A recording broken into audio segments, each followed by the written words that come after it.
This next button is automation follows edit.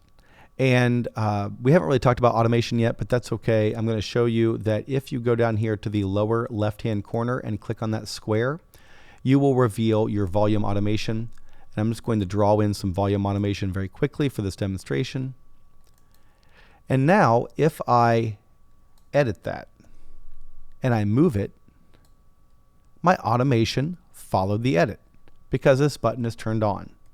If I undo that and turn it off, it does not follow it. See, it stays there. Now, this is such an important thing because, like, most of the time you want your automation to follow your edits. Like, that's what makes sense. It's so important that it turns orange when it's off. Every other button is gray when it's off, but this is like alarm bells. Hey, your automation will not follow your edits. Oh, now they will. Okay, so this next button is very similar to that, and that is markers follow edit. Now, this is a fairly new feature in Pro Tools. You can have track-based markers. Before, you could only have session-based markers. But if I click this plus on this track, it brings up a new memory location dialog box, and I'm just going to hit OK.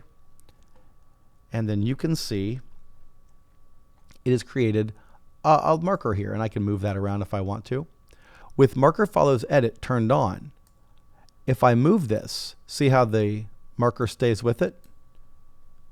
But if it's off, marker stays put regardless of my edit. This next button is mirrored MIDI editing. And to demonstrate what this does, we have to go down here to this MIDI track. And technically it's an instrument track, but it has MIDI notes on it. And I want you to notice that all three of these clips have the same name. That's because they're duplicates. So I didn't record them individually. I recorded one and then I duplicated it on across the track here. And instead of looking at clips here, let's look at notes. You can actually see the MIDI notes and the pitches that they're on. And now if I move a note, it's going to move all of the other iterations of that note.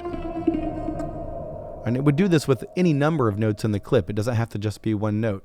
Now, if this button is turned off, all right, then when I move a note, it only moves that one clip. It doesn't edit the other clips that are duplicates because they're not mirrored, right?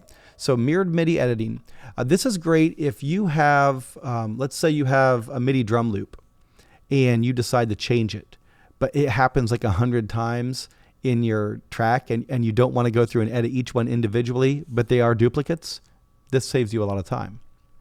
The last button we're going to cover in this video is layered editing.